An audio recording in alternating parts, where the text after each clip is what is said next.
Hello everyone, I hope I'm audible. We'll wait for few minutes to let everyone join and then we'll start the session.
Uh, Somebody has raised a hand. You can speak, unmute yourself and speak if you want to say something.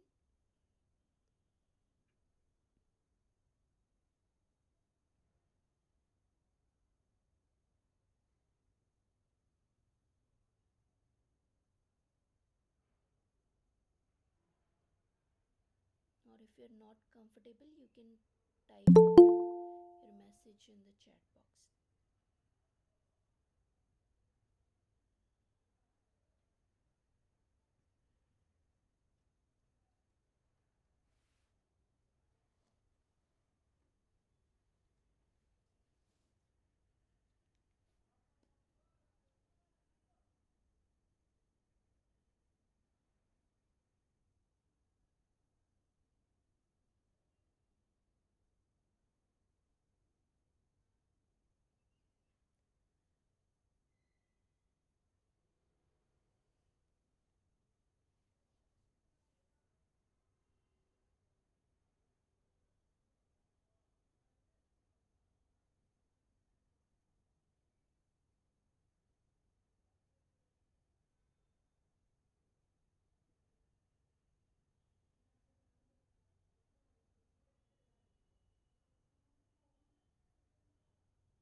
hope everybody can see my screen.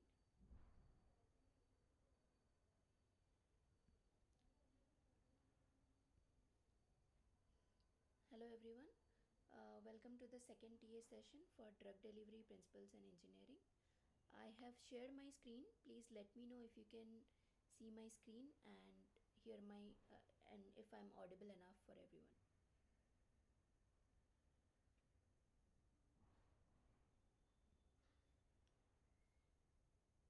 Can someone confirm if the screen is visible?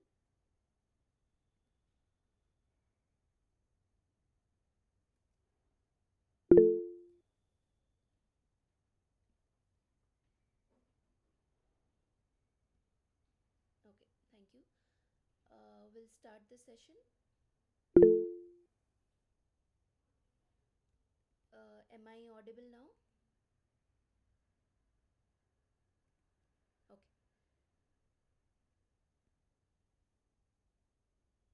Okay. Welcome to the second TA session for Drug Delivery Principles and Engineering.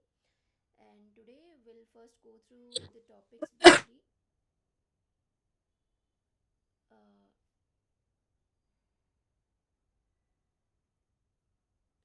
so today we'll go through the topics briefly for all the topics that were covered in week 2 and some sample assignment questions from previous years. Please feel free to stop me if I am inaudible or if you have any doubt in between. Okay, so these were the topics that were covered in the second week. First is about the biopolymers or the biomedical polymers.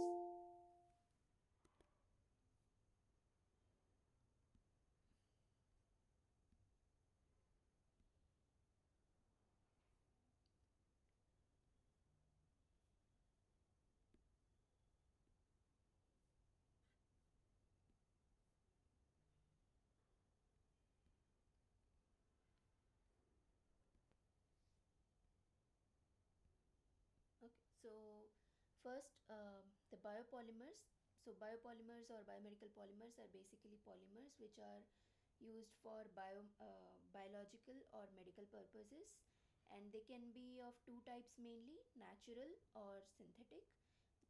Common examples of natural could be chitosan, hyaluronic acid, cellulose, and some synthetic polymers are PLGA or polylactic glycolic acid, polyethylene glycol, etc.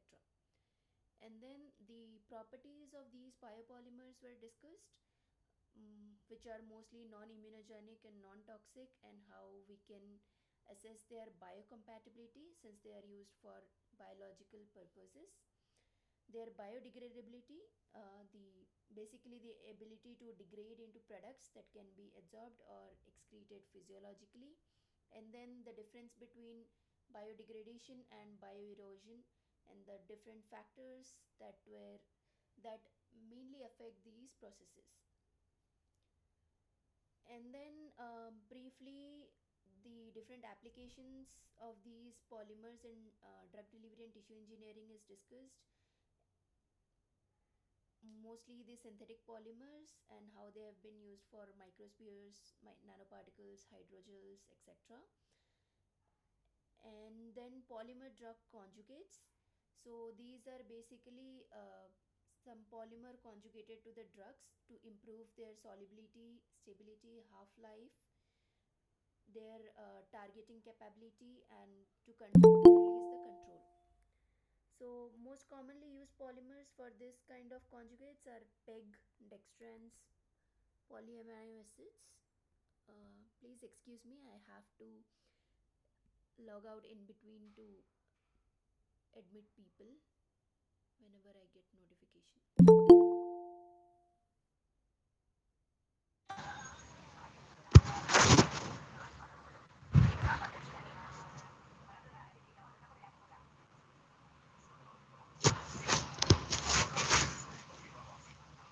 If somebody's mic is on, if you have any doubts, please speak up. Otherwise, kindly mute yourself.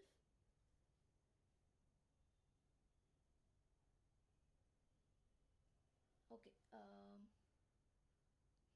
So I was talking about the polymer drug conjugates, and uh, yeah, so the most common polymers used for this polymer drug conjugates are PEG, polyamino acids, etc.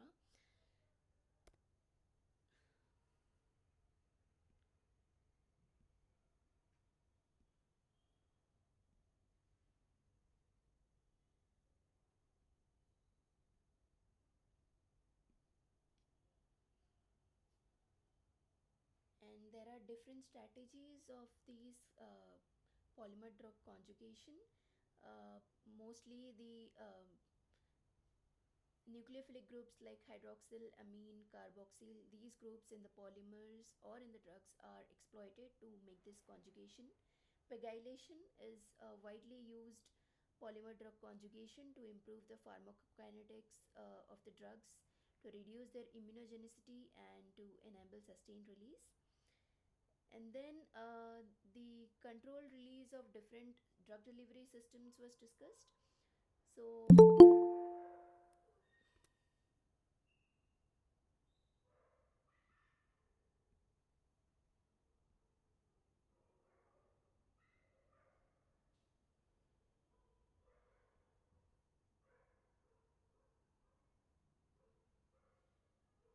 yeah, so in this controlled release,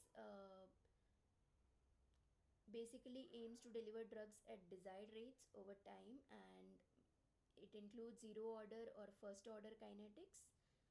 And there are different types of controlled release systems: matrix systems, where the drug is dispersed in a polymer matrix, either non erodible or bioerodible types, and reservoir systems, which have a core reservoir of drug surrounded by a rate controlling membrane. And the reservoir systems was basically discussed after that, that has major advantage by releasing drug at a zero order kinetics, basically meaning there is a constant drug release regardless of the initial concentration.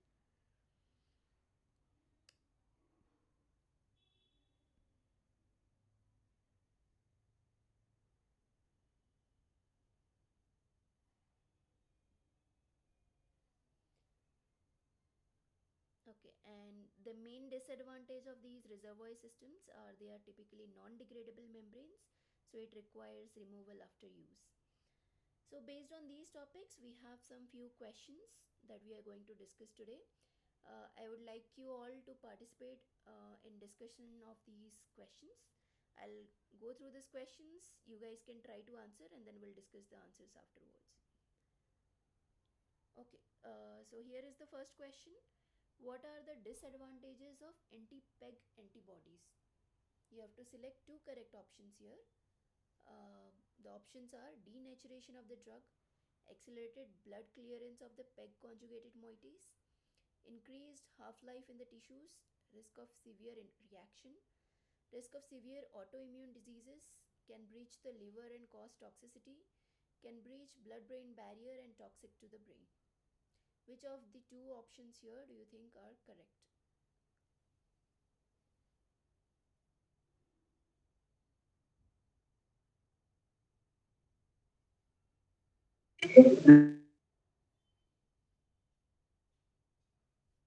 Could you repeat your answer?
Okay,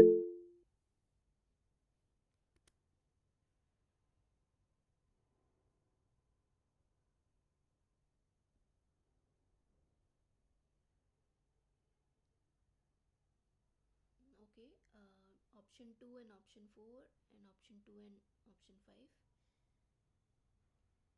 Three people have answered already. Anybody else would like to answer?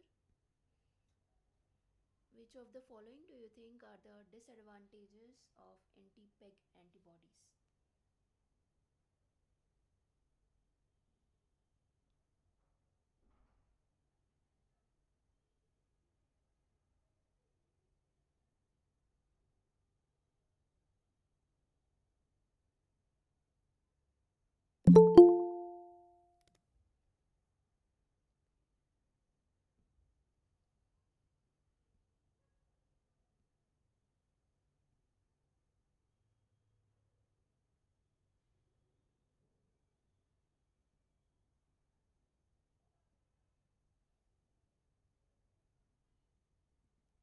Okay, so the correct answer is option 2 and option 4.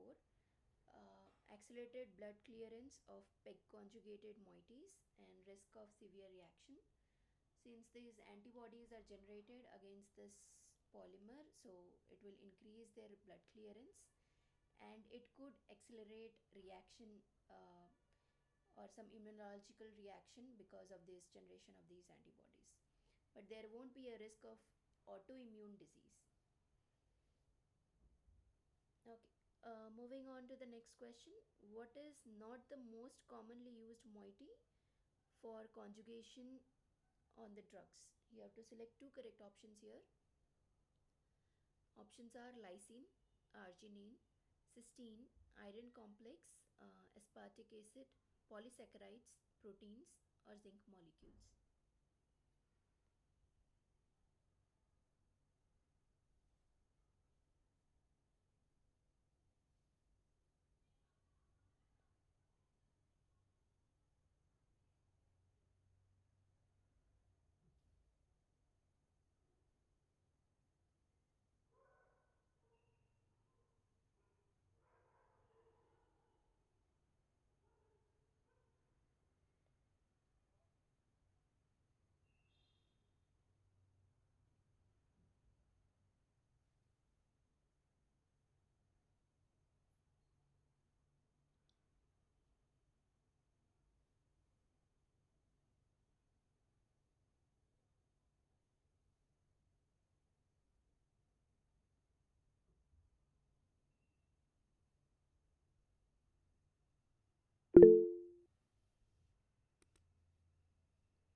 Option 4 and 8, 3 and 7. Okay.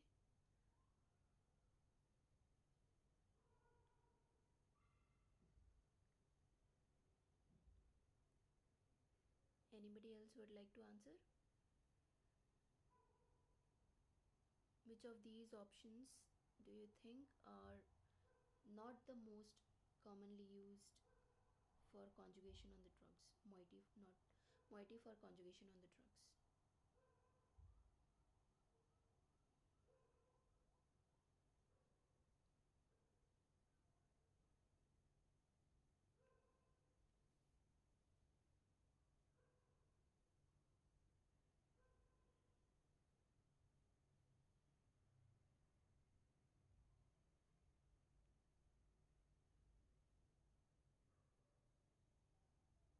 Okay. The correct answer is option 4 and option 8, iron complex and the zinc molecules. Apart from that, the lysine, arginine, cysteine, aspartic acid, these are all the amino acids. And also, apart from that, polysaccharides and proteins are the most commonly used moieties for conjugation to the drugs. Iron complexes and zinc complexes are metals that might have some other therapeutic potential, but they are not the most commonly used moieties for conjugation on the drugs. So the correct answer would be option 4 and option 8. Moving on to the next question. Which one of these methods is used to calculate the number average molecular weight of a polymer?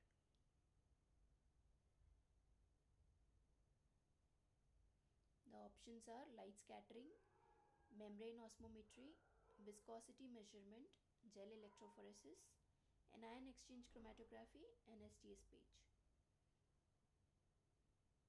Which one of these methods is used to calculate the number average molecular weight?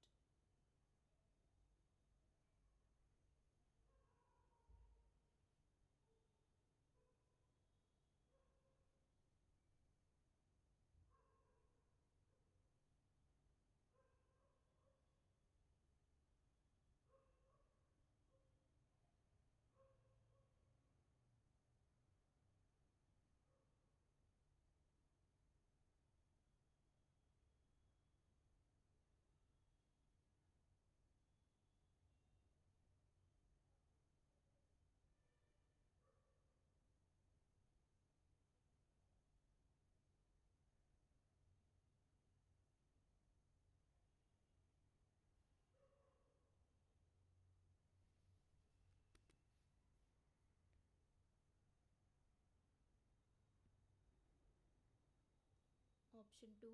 Okay.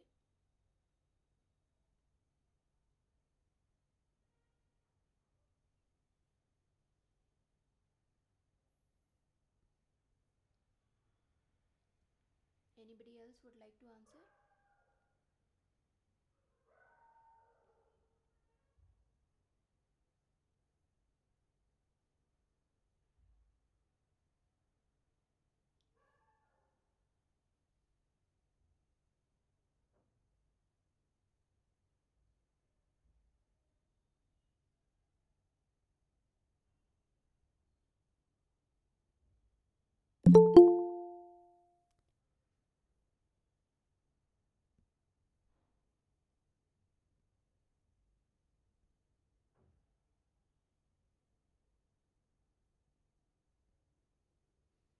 Okay, so the correct answer here would be the membrane osmometry.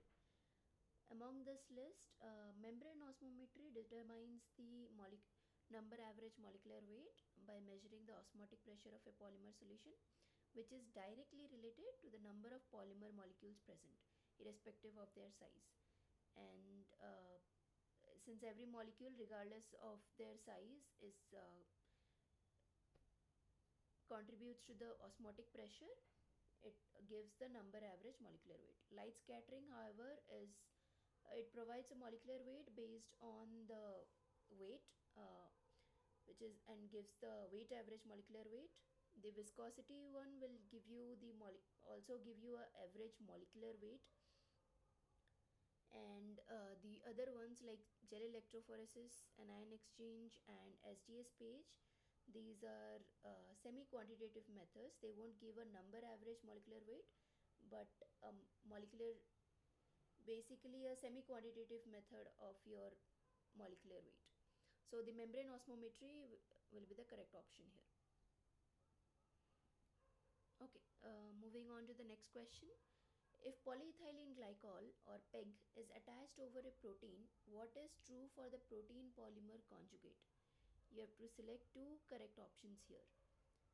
The options are increase in size to reduce kidney filtration, enhanced clearance, accumulation in the heart, decreased accessibility for proteolytic enzymes and antibodies, increased protein absorption, aggregates and precipitates in blood, enhanced location to the brain.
Anybody would like to answer?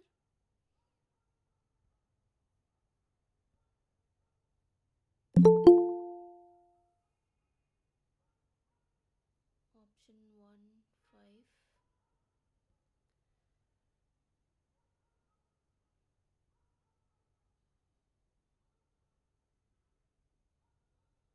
Okay.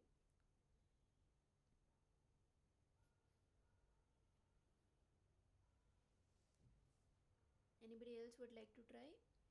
If polyethylene glycol or PEG is attached over a protein, what is true for the protein polymer conjugate? You have to select two correct options here.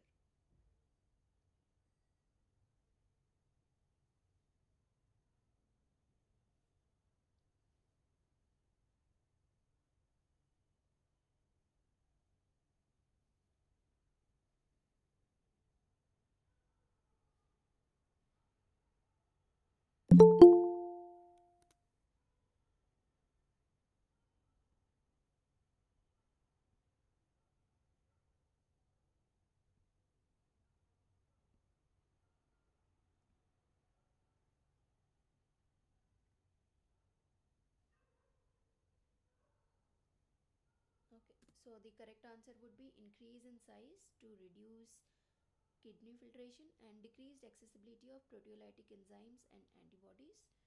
So this PEG reduces the half-life of the drug by increasing the size and also reduces the kidney filtration. And this PEG, it also forms like a protective layer around the drug that reduces recognition by the immune system and which lowers the risk of accessibility of further protein absorption and thereby the accessibility by proteolytic enzymes and antibodies. So option 1 and option 4 will be the correct answer. Increase in size to reduce kidney filtration and decreased accessibility for proteolytic enzymes and antibodies.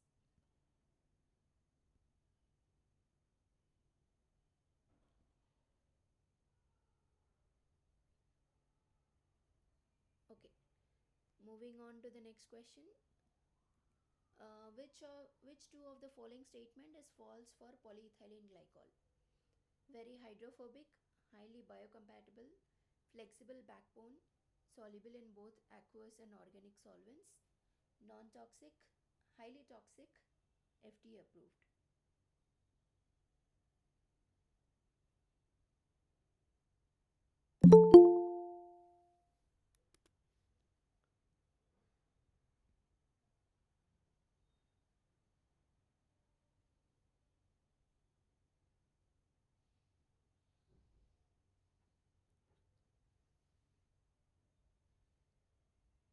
Which of the following statements is false for polyethylene glycol or PEG? Very hydrophobic, highly biocompatible, flexible backbone, soluble in both aqueous and organic solvents, non-toxic, highly toxic, or FDA approved.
Option 2 and 5.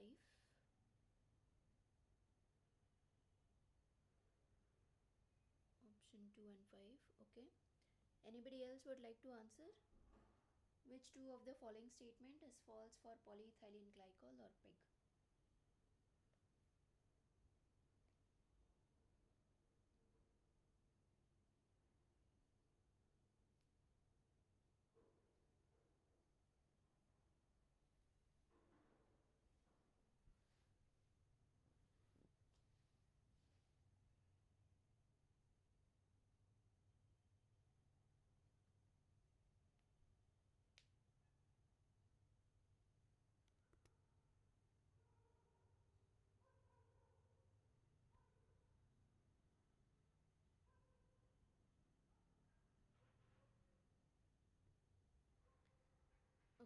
correct answers are here option 1 and option 6, very hydrophobic and highly toxic. Polyethylene glycol or PEG is the most commonly used biopolymer since it is used in so many applications for so many biological applications. It is highly unlikely that it is highly toxic. Uh, and another thing is very hydrophobic. It is not hydrophobic, in fact it is hydrophilic, which helps in accumulation of more water molecules and helps in, and when attached to poorly soluble drugs, helps enhancing their water solubility. So the correct answers here are very hydrophobic and highly toxic, which are false for polyethylene glycol. Okay, moving on to the next question. Why is it desirable to achieve a zero order release for a drug delivery vehicle?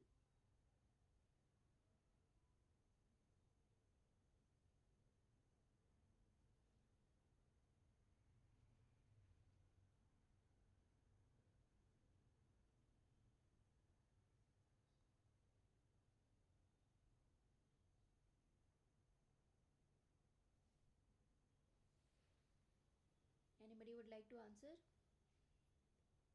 Which of the options do you think is correct? Why is it desirable to achieve a zero order release for a drug delivery vehicle? The release is dependent on the concentration. The release kinetics are more predictable, hence allowing accurate dose calculations. Easier to synthesize drug delivery vehicles that show zero order kinetics than those with higher order kinetics. Or it is non desirable to have a zero order releasing vehicles and is not polar. Which of these options makes it desirable to achieve zero order release?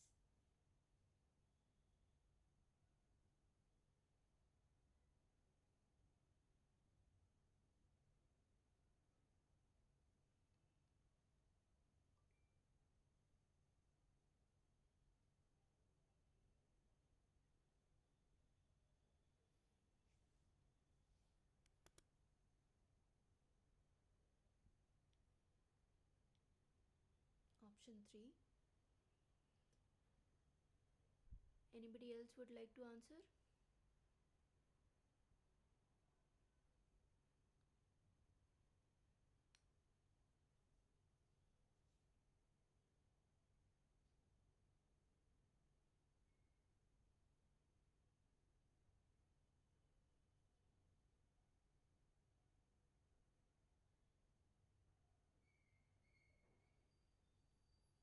Okay, the correct answer here is the release kinetics are more predictable, hence allowing accurate dose calculations. Since zero order kinetics is basically the type where the drug release is in which the rate of the process is constant over time and it does not depend on the concentration of the drug that is remaining. The same amount of drug will keep on releasing over a period of time. So, regardless of how much of drug remains in the system or how much time it has passed, so it is easier to predict the accurate dose calculations over a period of time. So, that is second option. The release kinetics are more predictable, hence allowing accurate dose calculations will be the correct answer here.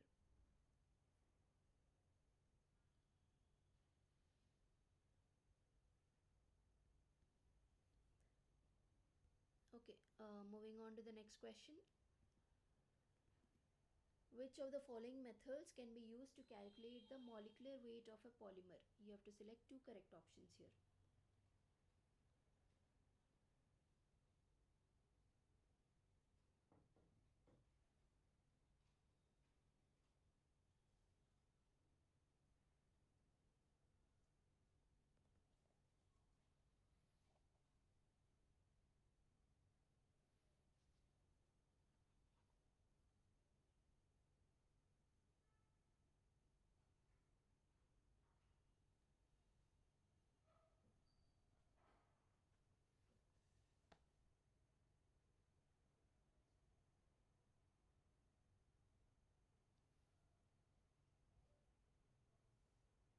I'm repeating the question.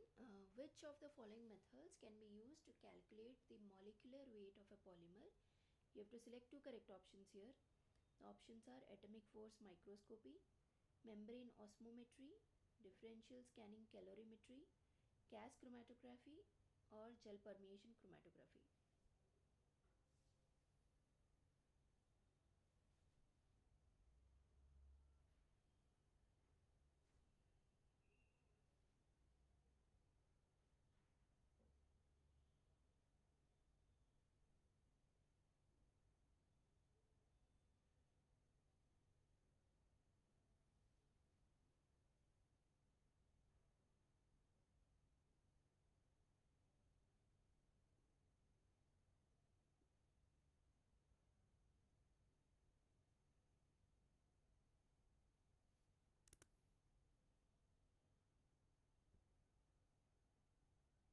Option 2 and 5.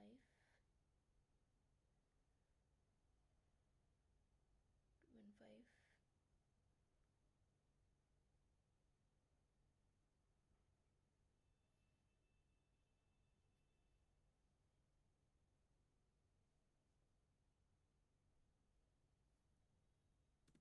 Yes, most of you are correct.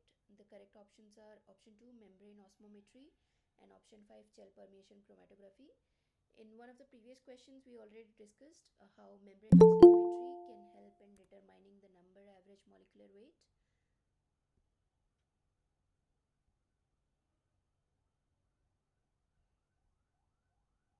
And gel permeation chromatography, which does not help in number average molecular weight but does give a qualitative, semi qualitative average molecular weight.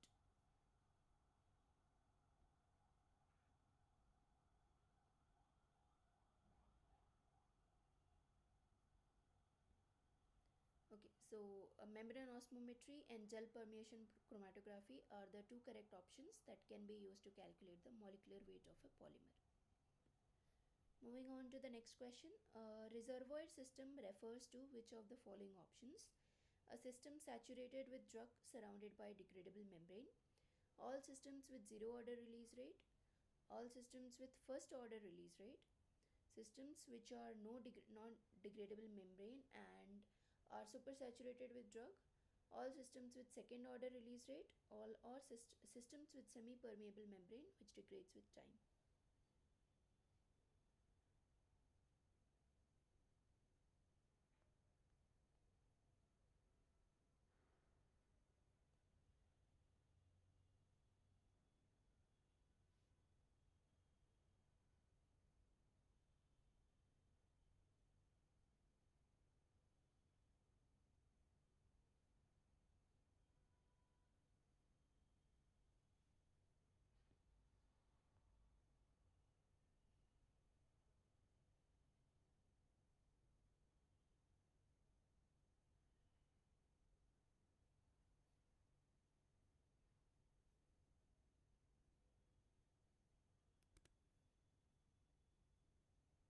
Anybody would like to answer? Option 4. Okay, 3 people have answered already. Anybody else would like to answer? Which of the following options do you think refers to a reservoir system?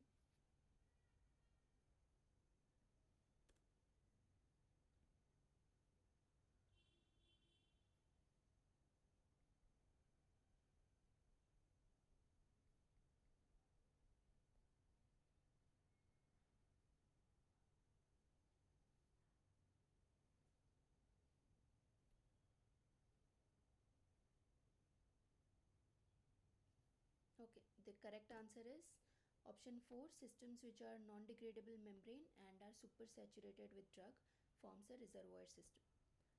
And most of these reservoir systems have zero order release kinetics. Okay, that was all the questions I had for today.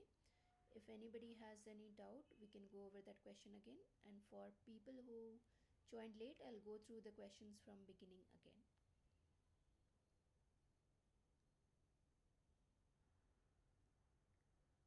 Anybody has any doubts?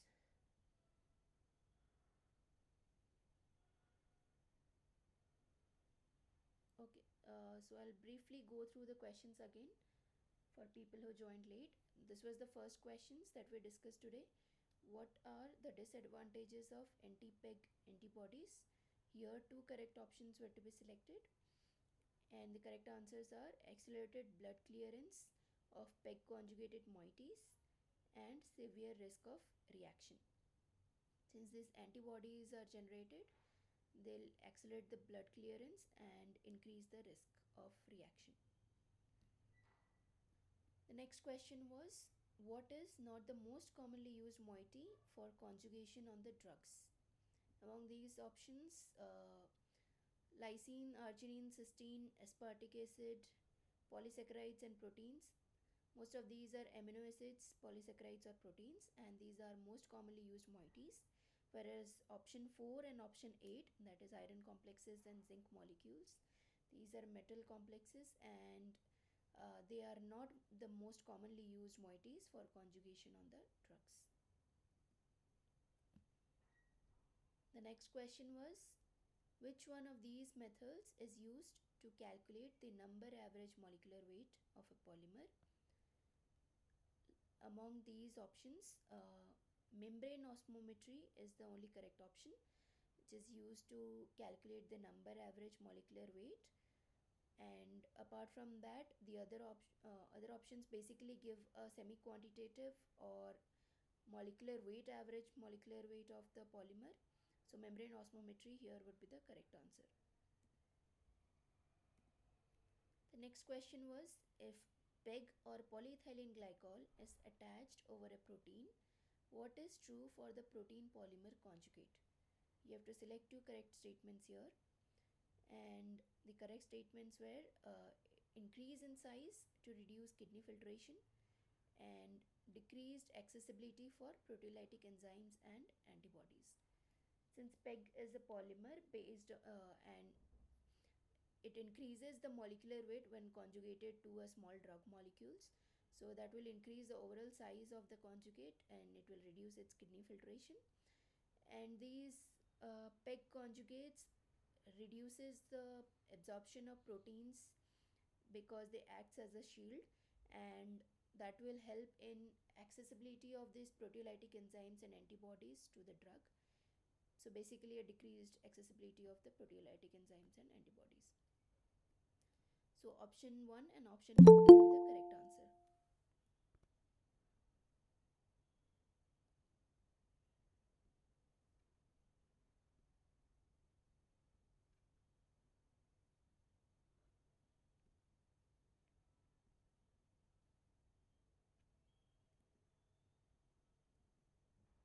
The next question was, which two of the following statements is false for polyethylene glycol or PEG? Among these options, two false statements for polyethylene glycol are: 1.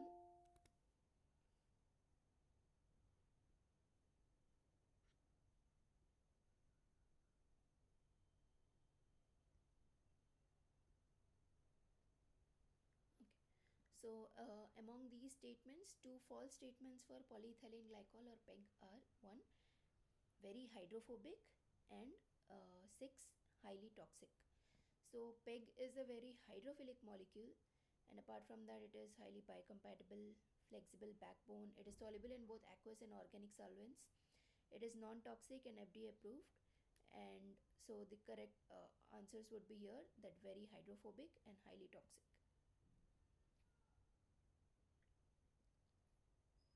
The next question was, why is it desirable to achieve a zero order release for a drug delivery vehicle? A zero order release basically is a constant rate of release regardless of the amount of drug remaining in the amount of drug remaining.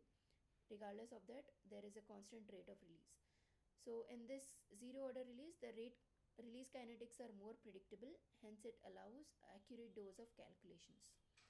So that makes it more desirable, and which is why second option is the correct answer.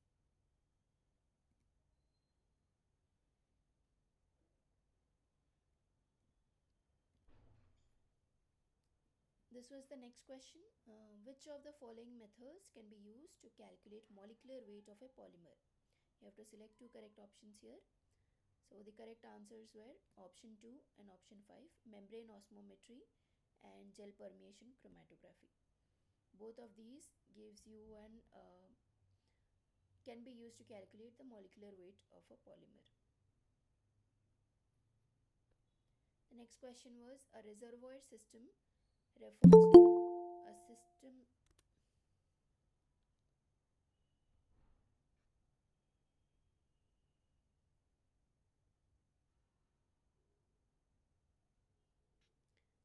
This was the next question, or the last question, which is a reservoir system.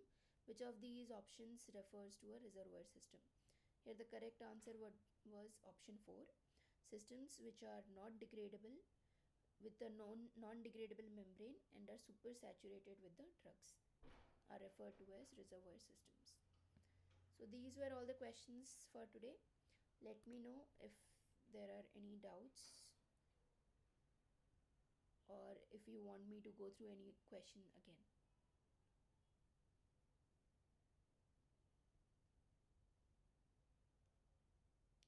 If you don't have any doubt, we can stop the session here and we'll see you next week.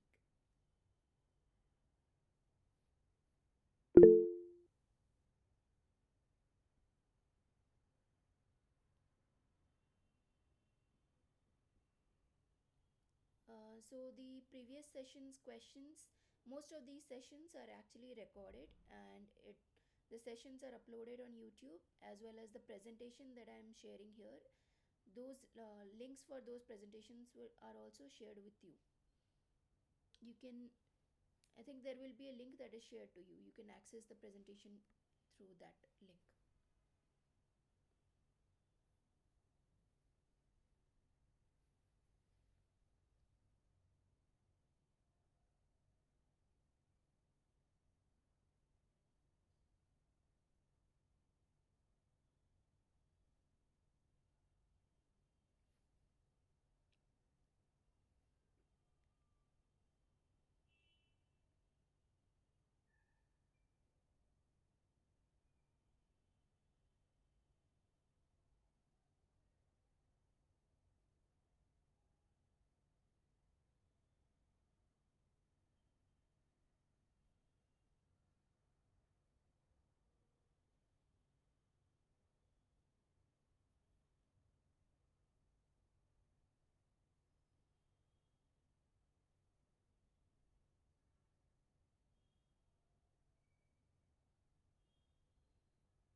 Yes, as soon as I upload today's session, the link will be shared with you.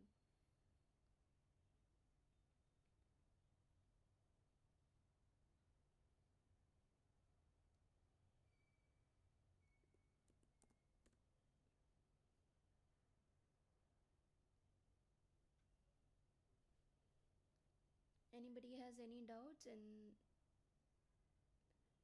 any of the questions I discussed today, or any other doubts in the entire lectures that has been covered so far? We can discuss that, otherwise we can close this session here.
if no such links of the PPT were shared by email, you can uh, ask a query to the NPTEL people. They have access to these presentations and they are supposed to share these links with you.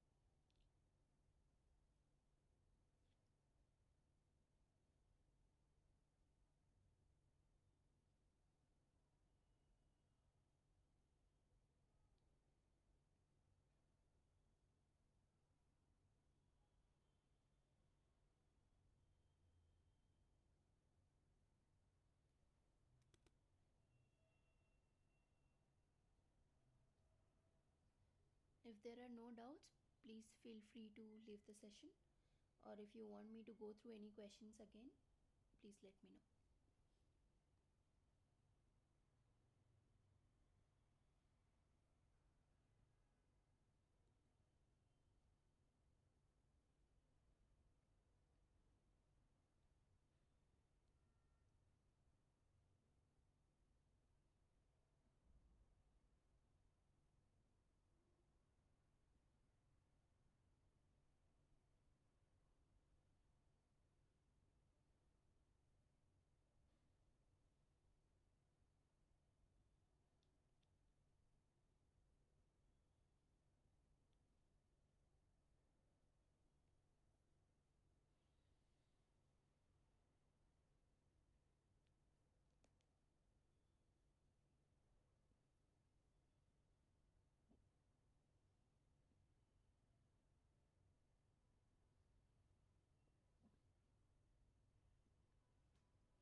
people who have joined now, since this entire session was recorded, it will be uploaded on YouTube, and the presentation that I was discussing the link for those presentations will also be shared with you. We have already finished today's session, but since you guys joined late, I'll go through the presentation once again. Let me know if you have any doubts.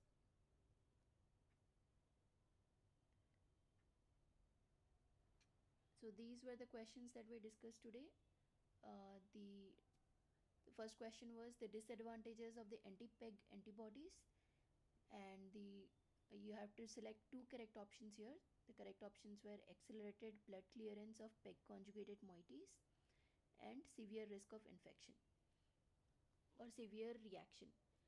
Since these antibodies will further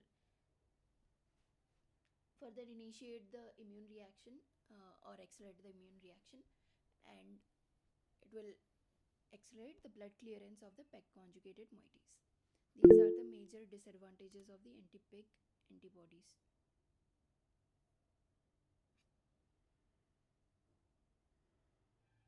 Uh, Please type if you want to say something, or you can unmute yourself if you want to say something as well.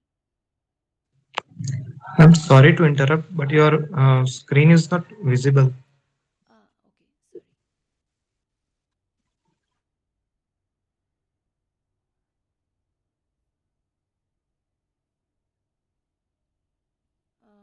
Is it visible now?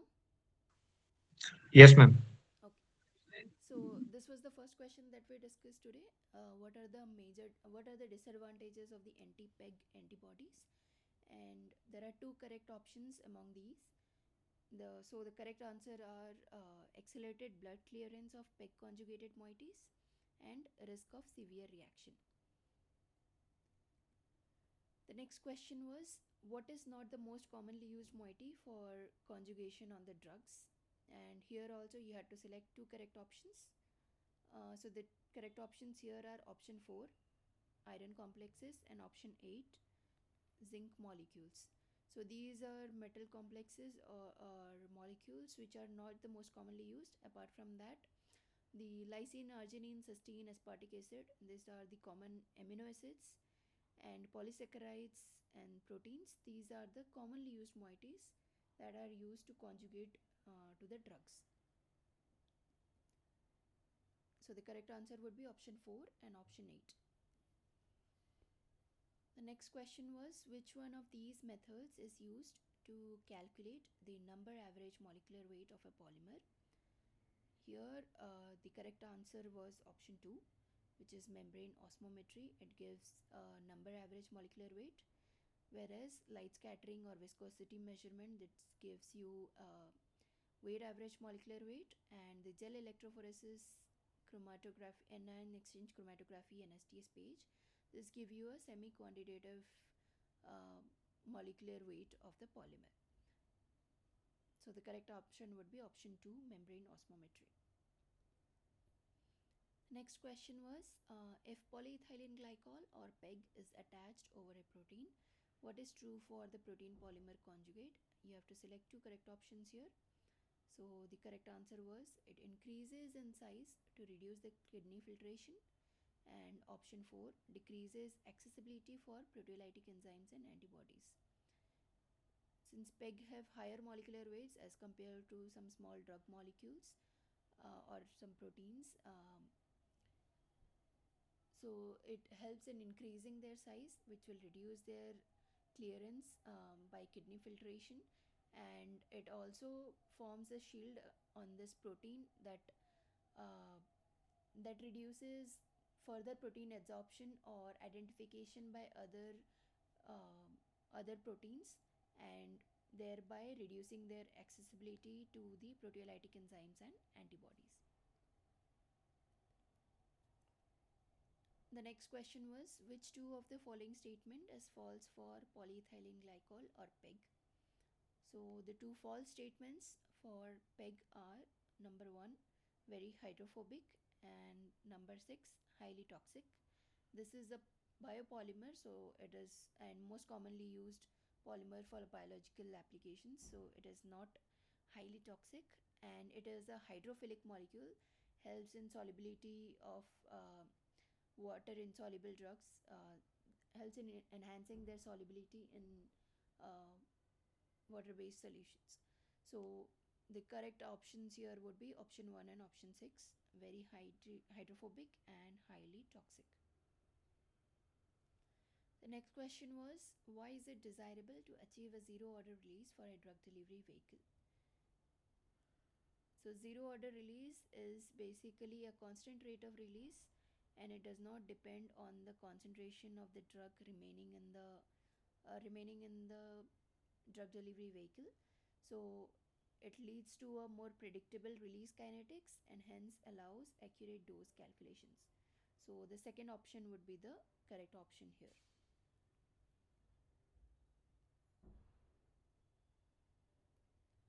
Next question was, which of the following methods can be used to calculate the molecular weight of a polymer? You have to select two correct options here, and the correct options are membrane osmometry and gel permeation chromatography. Both of these options give a molecular weight as compared to the other options. And this was the next question, or the last question, which is a reservoir system. Which of these options describes a reservoir system?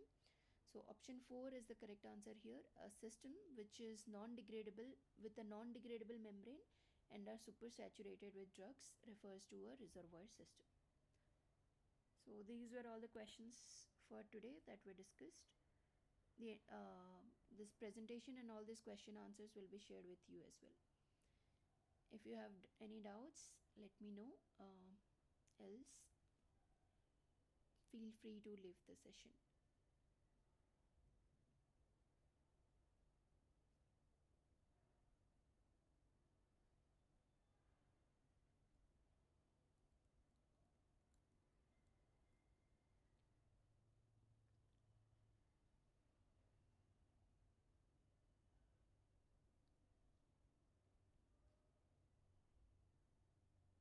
Okay. Thank you for joining today's session. See you next week.